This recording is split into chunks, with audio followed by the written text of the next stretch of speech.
council meeting, out of sequence council meeting. So a couple of items on the agenda today. So I will open the karakia, tuia karunga, tuia kararo, tuia karoto, tuia kawaho, tuia tātou te tangata ki te kaupapa o te huine, ki te kaupapa o te rangine, Māori ora ki a tātou katoa. We have apologies from Councillor Maru. I think other than that, everyone's either here or online. But someone move. Councillor Dallas seconded. Councillor Walker, all in favour, please say aye. Against, carried. Public forum with one person in the public forum, Matthias Schaeffner. Welcome, Matthias. You'd like to come up to the microphone. And so Matthias is representing Tasman Democracy, so therefore has 10 minutes to speak. So over to you, Matthias. I'll give you a nod at 9-ish. Good morning. Thank you very much for letting me speak today. I'd like to make a few comments to the two items on the agenda for the public part of the meeting, these two consultations. The first one is the development and financial contributions policy. What's a bit strange to me, because we had the consultation last year for the same policy, and the outcome was, we can read this in the report, that the existing policy is fit for purpose. So it's kind of weird that we do another consultation 1 year later when the policy is fit for purpose. Doesn't make much sense to me. And there are two changes to the policy. And it seems to me one is to increase the revenue for the council, and the other one has the effect that it reduced the revenue of council. In regards to the stormwater thing, it's clearly outlined that there's an estimation of 400,000 extra revenue. But on the other point, there's no number attached to this. It just there's the reduced revenue from development contribution, but it's not expected to be significant amount on an annual basis. I think if you go out for public consultation and expect submissions on high quality, there should be a number attached to this. How can I make an informed decision and put in a high value, high quality submission if I don't have the number? That makes not much sense to me. And then in the end, we can see, I think on the last point 10, risks on this report, that there is a reputational risk that the public perceives the policy review as unnecessary. I think that's not a reputational risk. I would say that's a matter of fact. It's clearly outlined in this policy that this policy review is unnecessary. You say it. And what concerns me is that we do this in the light of big financial struggles in this organization, up to the point where I heard in the Motueka Community Board meeting 2 days ago, we have discussions if we can even empty the rubbish bins in Motueka, right? And then we go out for consultation for an unnecessary review on a policy that doesn't make much sense to me. Then coming to the second consultation that you want to put out to the public about schedule for fees and charges for the next financial year. There we can read that most fees and charges have been increased by 10%, and this increase is higher than inflation. The increase reflects underlying cost increases of providing services. It gives me not much insight why in this organization your cost increases is above inflation. And this happens a lot with rates increases, fees and charges is always above inflation. Why is this?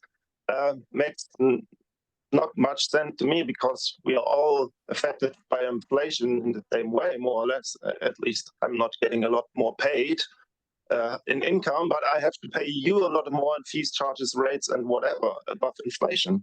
And there's one item in particular that I like to mention in your whole long list. It was a bit hidden on the last page. This is the charges for Libaima requests. So this should change from $50 for half an hour to $60 half an hour. That's a 20% increase. And last year it was at $38. So we had this huge increase last year. So within a 2-year period, the charge for Legoima requests increased by 58%. That's shocking to me. And if you look at other agencies, I did a quick search what they charge. For instance, our friends at the Nelson City Council, they stay at $38 for half an hour. Or if we go to the New Zealand Police, $38. If we go to the Ministry of Justice, $38. It seems to me that all the other agencies, I only had a quick look, but I will do a more in-depth analysis. They stay at $38.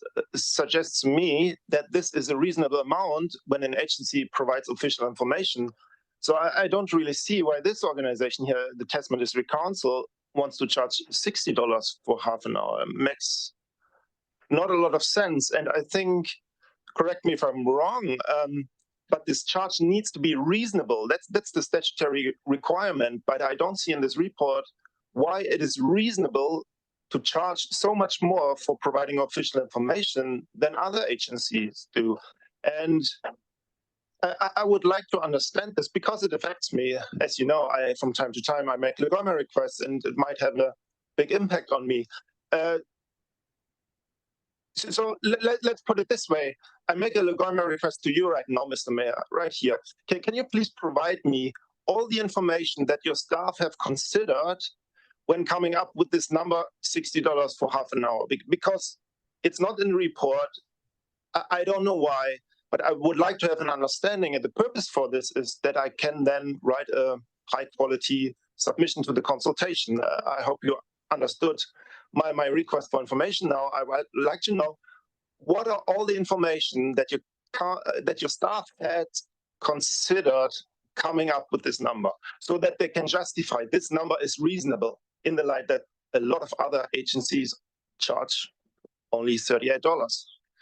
I think that's it for today, Mr. Mayor. Thank you very much for giving me the time. Thank you, Matthias. We will now move on to the rest of the agenda. So declarations of interest. No. So Briley, if you'd like to come up, speak to the first item, which is the development and financial contributions policy. Morning. So we're here to seek approval to go out for consultation on the development contributions policy. So the draft policy out for consultation from 24th of March to 28th of April. The two main changes in terms of the stormwater detention discount and amending the criteria for remissions for developments on Murray land and some minor amendments. Deliberations will be late May to decide where the policy lands, and just noting that it will be reviewed again as part of the long-term plan in the next year or two. If you take any questions. Okay, thanks, Briley. Open for questions.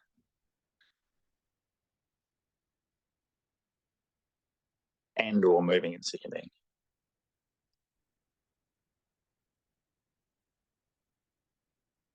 Geez, don't all jump up at once. Move, Councillor Mailing. Is there a seconder? Councillor Butler. So it's been moved and seconded. So I've got Councillor Greening. Just before I come to you, Mark, just in terms of the comment that was made in the public forum in regards to the dollar figure or estimate, and it notes expected to be minor or not significant. Are you happy to? So to the Papakāinga developments, there's none that are in train at the moment. There's a long lead time for those to happen, so we're not anticipating remissions for those in the next couple of years. After that, Plan Change 81 may enable more Papakāinga, but a lot of that is outside the serviced area. So again, there's not a lot of development contributions charged on those. It's really hard to estimate the numbers we're going to get, but on average, over the last 10 years, I think we've had 20 lots at TFN and Marae, so they're not large numbers. Okay. All right, thank you. Councillor Green. Yeah, so just in relation to the comment raised, which I think was a fair one, it would be useful to maybe add numbers rather than just indicate that it's not significant. We can either do that through the CEO's minor edits, or we can do it by resolution and direction. So I think that's a fair point to make. Yeah, I think the answer was we're not anticipating it to have any effect, i.e. the number is 0 for the current year and the following year. What we could do, by way of clarification, is provide what was paid previously for the 20 lots, which would then give submitters an indication that should a development of 20 lots happen in the time frame that this policy is in place, that's the sort of impact that would be. So I think that's an actual number that would provide some context. And that's in relation to the stormwater example as well? No, that's in, so the stormwater example, there is a number, so it's anticipated to increase revenue to the council by I think $400,000. Obviously it's not a set figure because that's based on a projection of development, but there is a number for that, and if we include the previous number paid for the previous development, even though we're not anticipating developments in the next year or so, that will give submitters some context on the issue around Papakāinga. Yeah, so it's just as long as the commentary, because I imagine that there are numbers buried in it, but we've indicated in the text or the commentary that it's not significant. I think that's where people are getting confused. I think it would be good to maybe put the numbers in rather than use the expression not significant. Yes, okay, well I think we've covered that. So through the chair, I don't actually have a resolution for minor amendments to be approved by this chief executive, so if we could add that resolution. Yep, we'll include that in the resolution. So the mover and second are happy with that. Okay, thank you. So it's been moved and seconded. Is there any further comment? If not, I'll put the resolution. All those in favour, please say aye. Against? Carried. Thanks, Riley. Dwayne?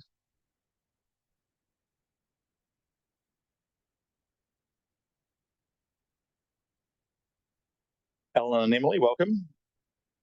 So item 7.3, schedule of fees and charges. Emily, I'll hand over to you. Kia ora koutou.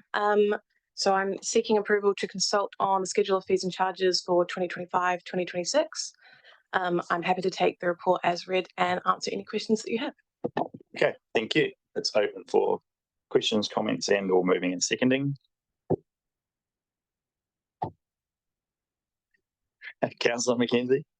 Thank you. I had just one minor question, and I might have missed it, but when I was actually going through the schedule, I think it was on page 115, there was what seemed to be a new charge to do with filming. Have I got that right? Let me just find it. Commercial filming and reserve. Oh no, so no, I don't know what I was thinking. So that's not a new charge, but it's doubling. Yeah. So what it's going up 100%. What's the logic? But I wasn't sure if it was a mistake or whether it was actually going up 100%.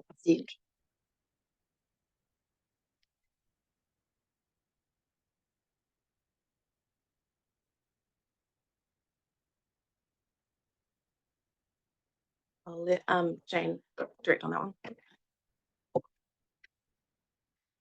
Through you, Mr. Mayor.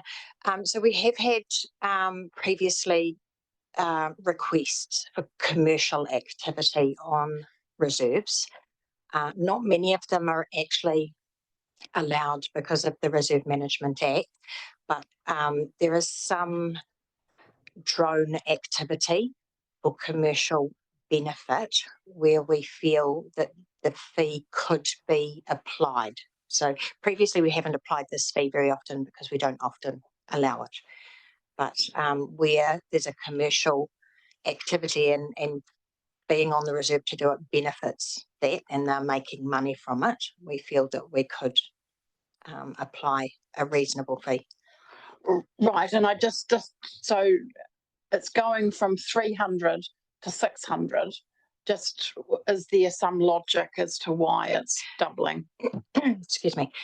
It takes a lot of staff time to manage that, and we need to confirm not just with reserves but with other departments that no traffic management is, or health and safety. There's a process around that, which we've put online now. So we've built a system to help manage that.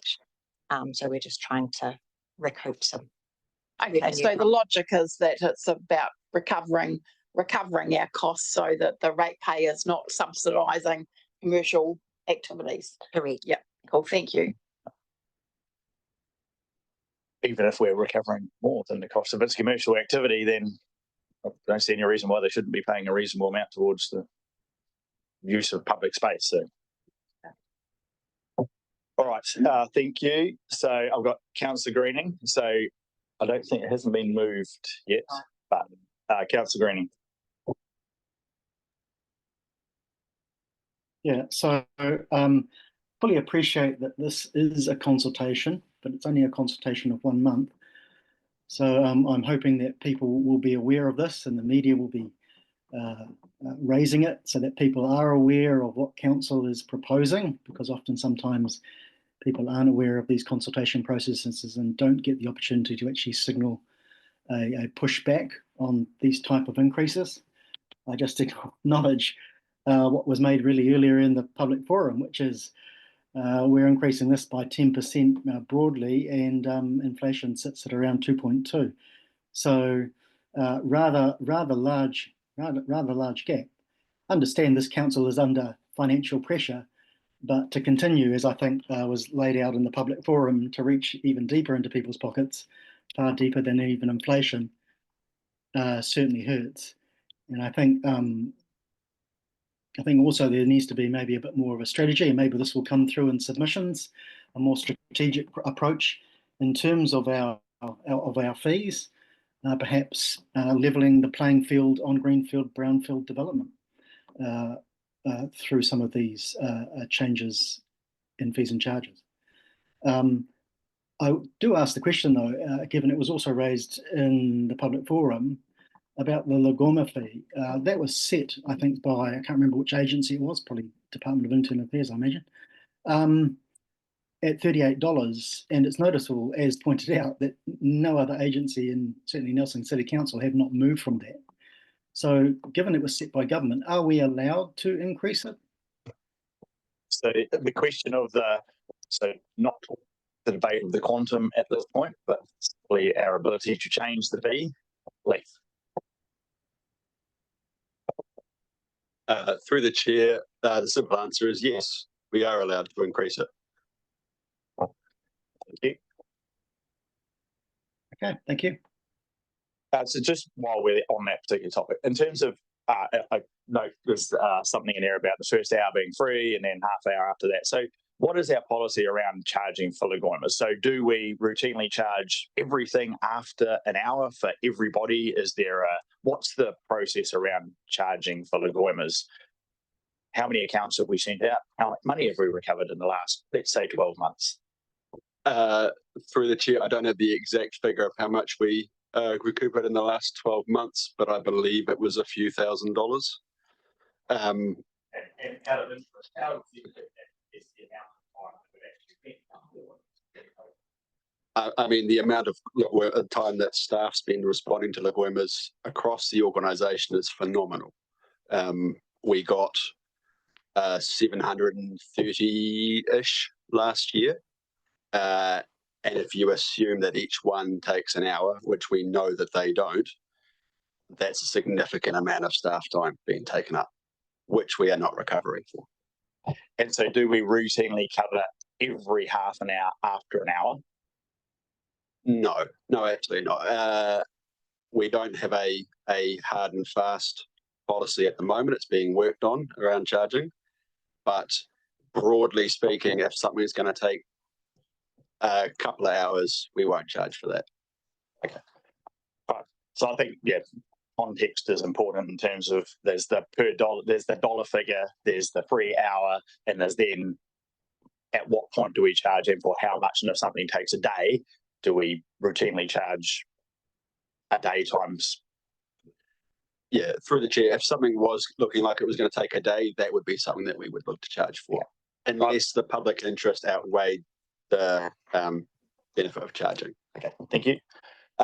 Councillor Mackenzie, then Councillor Walker. Thank you. I'm actually happy to move the resolution. But just with Lagoimas, so through the chair, if I may, is the council able to actually identify and make public the actual cost of running the Lagoima system? So there'll be a cost, and then there'll be some revenue, and then there'll be a net cost, I'm assuming. Is that a piece of information which we're able to identify? Through the chair, as a general rule, we don't track staff time across the organisation for something like this, and it's something I think we're going to move towards. So I could provide rough estimates, but it would only be that.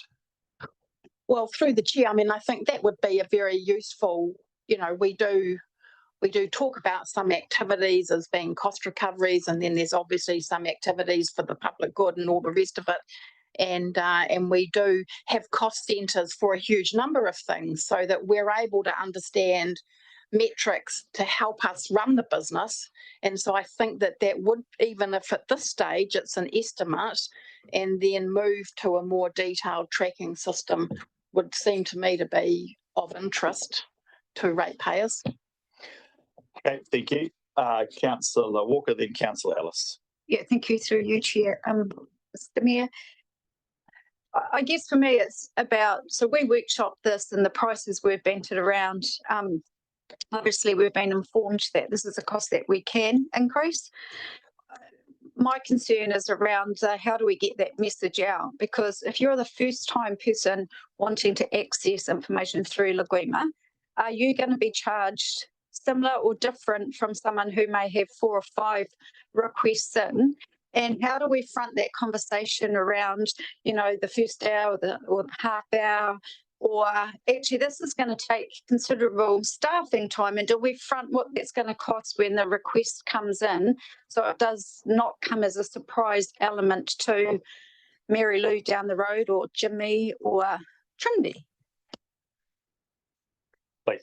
So through the chair, in terms of how we inform people that they may be charged, as soon as we identify that a Lagoima is going to take a significant amount of time, work stops on that, and we will go back to that person with a charge estimate that says this is going to take 8 hours of staff time, you get an hour free, here's what the remaining charge will be. Would you like to continue with your request, or would you like to rescope it in a way that means less staff time is required? So and at that point, the clock for us stops, and we wait for a response from them. And if they want to proceed, we will send them an invoice, and if they want to rescope, we will look at rescoping their request. Yep, thank you. Councillor Ellis. Thank you, through you, Chair. I don't think I've got the right person at the table right now, but I'm just wanting to ask some clarification around the dog registration fees. People may not notice that they're buried in there, and that there's been a significant change to what they are. We've been given quite a bit of information, but this could be a surprise to some people in the public. So could we please have some information about why that charge has gone up so significantly? Yeah, through Mr. Chair, it's the significant increases to get us back to a cost recovered through the primary user of the activity model, which is what we've identified as what we wanted to be doing, as posted out in the activity management plan.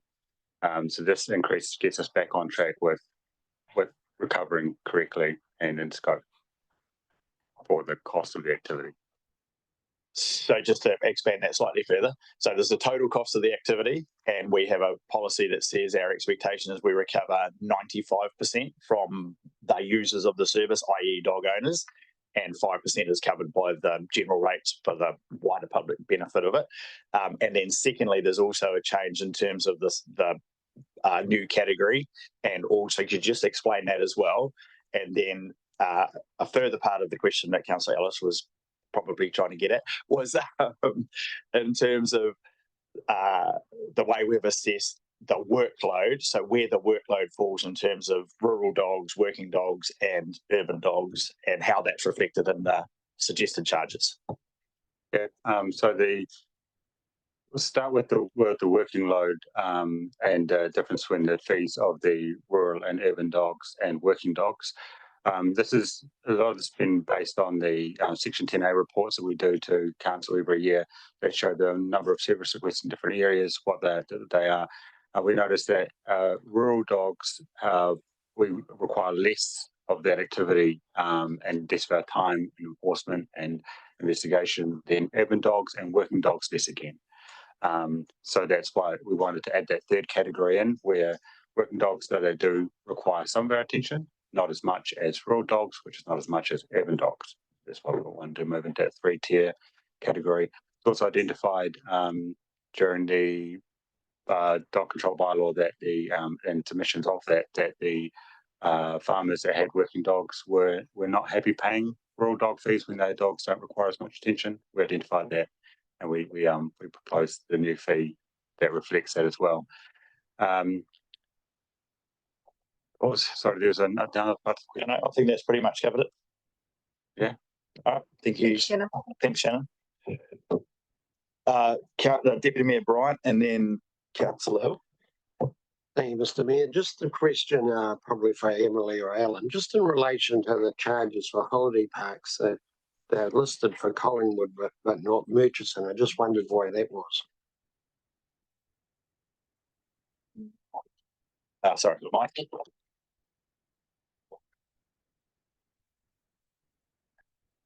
Through you, Mr. Chair. The reason being that Collingwood is owned and operated by council, therefore it's on our fees and charges schedule. Murchison, Motorwaker, Top 10, Pahara are all operated by the leasee who sets the charges. Thanks, Mike. So obviously, if someone wanted to look, they'd have to look on the website of the operator, the leasee, rather than as. I'm reasonably confident most people looking to stay at a holiday park don't jump straight to the council's schedule of fees and charges. Oh, I think I'm going on holiday to Golden Bay. I think I'll check the council's schedule of fees and charges. All right, all good. Thank you. Councillor Hill. Thank you. Just a generalised, thanks, Chair. A generalised question. I haven't been here for so long. I didn't know whether the light should be red or green. It's not so good, is it? Is it the case that fees and charges are intended that users pay, so that if you are being provided a service specifically for you, that you pay for that, and that's not subsidised by other ratepayers? It's an idea, I think, from some that we hike up fees and charges to make some money for council, and that we're profiting perhaps at the expense of people paying these fees and charges. So could we just have a general outline around the general approach to fees and charges? Thank you. Okay, I'll pick that up for you, Mr. Mayor. So this is determined by our revenue and financing policy, and essentially that identifies that if we can identify that there's private benefit, we can identify who the person receiving that benefit is, and there's a suitable mechanism for charging, then effectively we charge. So that's the basis on which we do it. In quite a number of cases, we are really just, we're looking to recover reasonable costs. So it's things that are costing the council money in terms of.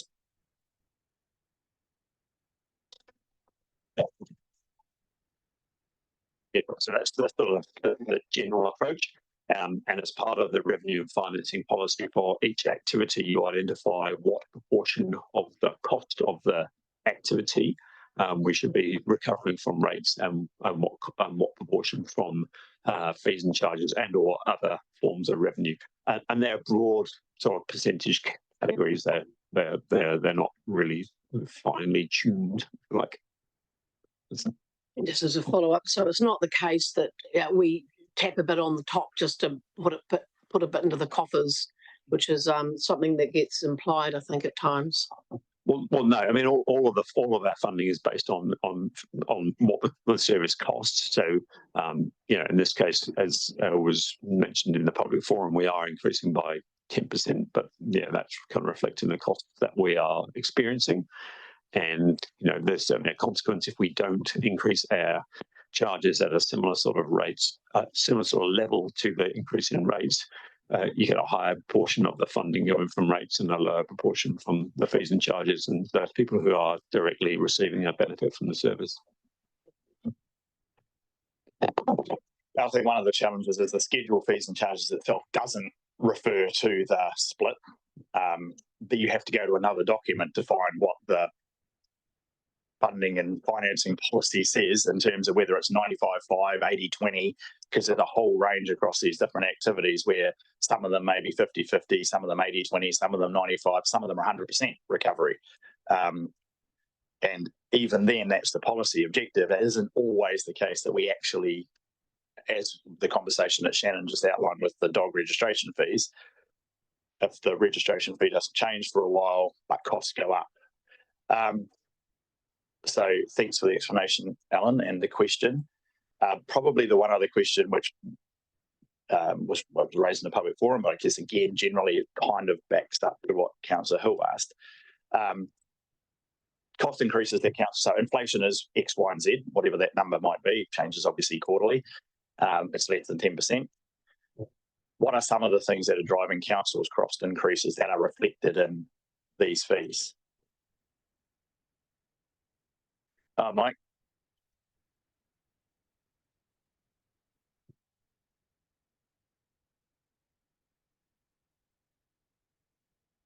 Sorry about that, Mr. Mayor. Through you. The council buys a different basket of goods than a typical consumer does. So we don't have much groceries in our basket of goods. We don't have much overseas travel. We don't have much rent in general. So we buy a different basket of goods. So the CPI movement is not a good indication of what happens to council's cost.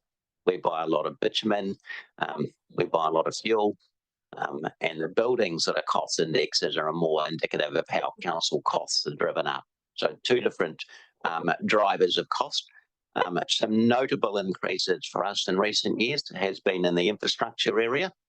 The cost of building and replacing infrastructure, so construction costs have been up well ahead of inflation. And anyone who's built a house in recent times or done a major renovation will be aware of that. We have significant upward movements in things like electricity costs. Consumers are also facing those. In insurance, particularly public liability cover and material damage cover. So we've seen significant year-on-year increases in those costs. So they all feed through. The other factor that impacts council is when we have to do more as a result of central government requesting us to do more. So that can be new rules, regulations, national policy statements.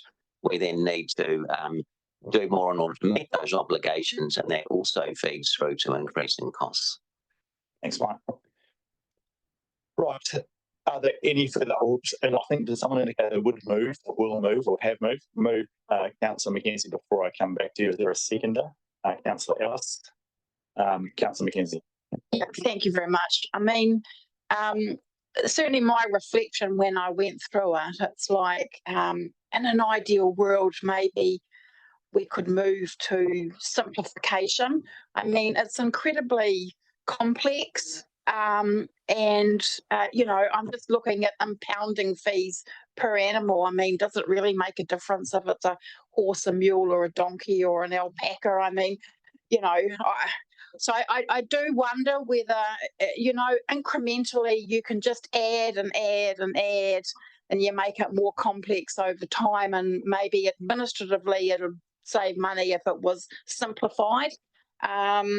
And then, you know, going through the fees and charges, you know, it gives the public a really good outline of the scope of the council's activities because it's massive. Anyway, they're my reflections, but. Okay, thank you. If there's no further comments, all those in Councillor Hill. I'm just doing enthusiasm that you know come over the hill and sat in the room, and your enthusiasm for questions is great not being on a train to tell you. Yeah, I don't mean before that I haven't been involved in council meetings, but I think, oh, long time I've been here. Just an extra thing, if I could, Mike, around why council's expenses are different to a domestic household or family. In terms of our financing, so our loans and repayments and interest rates and things, could you say a little something about that in terms of difference that we experience or have to be involved with? That's another one of the reasons why, if it did, adds to that different expense. So council has a very significant debt portfolio. We borrow most of our money through the local government funding agency. That allows us to tap into what are effectively wholesale markets. So we can typically borrow at a lower rate than what a household would on the mortgage. We also borrow, some of our borrowing is fixed term or fixed rate, and some of our borrowing is variable rate. We have a treasury policy that manages our risks there, and we are regularly rolling over debt. So some of the underlying principles we use to manage our debt are exactly the same as the principles that are used in a household. You might decide you're going to fix part of your mortgage. You might decide you're going to have part of your mortgage variable. You might have those two parts rolling over for renewal at a different time. So those pieces are there. The piece that advantages us is that we're able to access wholesale interest rates so we can borrow at a lower rate. And that's because we leverage that sector and we leverage the LGFA. Okay, thank you. I will now put the resolution. All those in favour, please say aye. Against? Carried. Thank you. Thank you, Emily, Alan, Mike, Shannon, everyone else who was involved in responding to questions in relation to that item. Next up, we are in confidential. So someone like to move, we go into committee, please. Move Councillor Hill, seconded Councillor Mailing. All those in favour, please say aye. Against? Carried.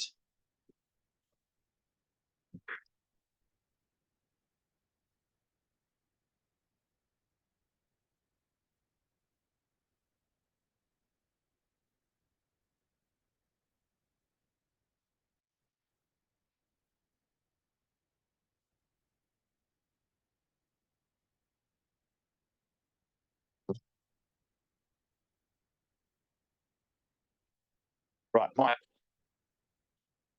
Over to you.